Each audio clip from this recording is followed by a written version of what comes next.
5ই আগস্টের পর ইসলামী আন্দোলন বাংলাদেশের সবচেয়ে বড় কর্মসূচি হলো এই 28 জুন আগামী পরশু দিনের এই মহাসমাবেশ সোহরাওয়ার্দী উদ্যানে। এটা আমাদের 5ই আগস্ট পরবর্তী সবচেয়ে বড় প্রোগ্রাম। তো আমরা প্রত্যাশা করছি যে এই মহাসমাবেশ শরণাতীতকালের সর্ববৃহৎ মহাসমাবেশ হবে ইনশাল্লাহ। গোটা বাংলাদেশে আমাদের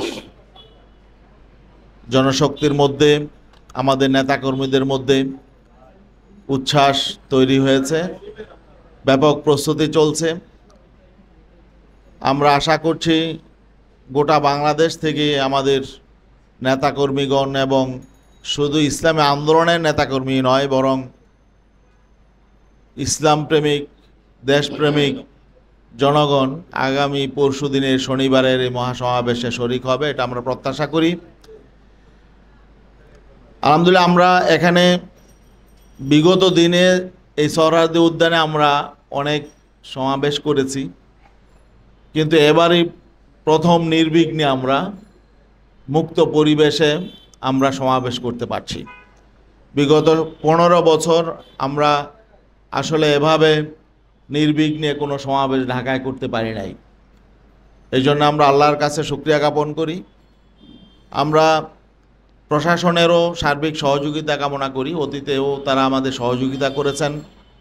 বিশেষ করে 5ই আগস্ট পরবর্তী যে কোনো প্রোগ্রামে আমরা প্রশাসনের সহযোগিতা পাচ্ছি। যেহেতু 28 তারিখের একটা বড় প্রোগ্রাম, একটা বড় ইভেন্ট, এই জন্য আমরা প্রত্যাশা করব প্রশাসন সহ আপনার সাংবাদিক বন্ধুগণ আপনারাও আমাদের পাশে থাকবেন। আপনারা অতীতে যেমন আমাদের পাশে ছিলেন, আমাদেরকে সহযোগিতা করেছেন, সামনেও আমরা আপনাদের সহযোগিতা প্রত্যাশা করি। আমরা ঢাকাবাসীর সহযোগিতা প্রত্যাশা করি। আর এই শনিবার আমরা আশা করি সোহরাওয়ার্দী উদ্যান এবং এর আশেপাশে লোকারণ্য হবে, এমন একটা প্রত্যাশা আমাদের। এতে করে ঢাকাবাসীর সহযোগিতা আমাদের প্রয়োজন। আমরা ঢাকাবাসীর সহযোগিতা চাই। ঢাকার আশেপাশের জেলাগুলোর লোকজন আসবে, ঢাকার বাইরের প্রত্যন্ত অঞ্চলের লোকজনও আসবে আমরা আশা করি ইনশাল্লাহ। আপনারা সাংবাদিক বন্ধুগণদের জন্য সেখানে আলাদা ব্যবস্থাপনা থাকবে। আশা করি আপনারা আপনাদের পেশাগত দায়িত্ব পালনের পাশাপাশি আন্তরিকতার পরিচয় দিবেন ইনশাল্লাহ। আমরা এই মহাসমাবেশে একটা আমাদের যেটা মূল এজেন্ডা, সেটা হলো সংখ্যানুপাতিক পিয়ার পদ্ধতি নির্বাচনের দাবিটা আমাদের একটা বড় দাবি থাকবে।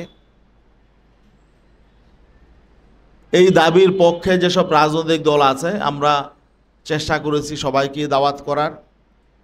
এর পাশাপাশি বাংলাদেশের সকল ইসলামী রাজনৈতিক দল এবং দেশপ্রেমিক যে সমস্ত রাজনৈতিক দল আছে, ফ্যাসিবাদ বিরোধী আন্দোলনে শরিক ছিলেন, আমরা সবাইকে দাওয়াত দেওয়ার চেষ্টা করেছি। আজকের মধ্যে সকলের কাছে ইনশাল্লাহ দাওয়াত পৌঁছে যাবে। আমরা আপনাদের মাধ্যমে আমাদের সকল মিডিয়া হাউসে সাংবাদিক বন্ধুগণকে আবারও দাওয়াত দিচ্ছি। আমাদের আনুষ্ঠানিক দাওয়াত তো গিয়েছে, আরও যাবে ইনশাল্লাহ। আজকে আপনাদের মাধ্যমে আমরা সকল মিডিয়া হাউসে সকল সাংবাদিক বন্ধুগণকে আমরা দাওয়াত দিচ্ছি।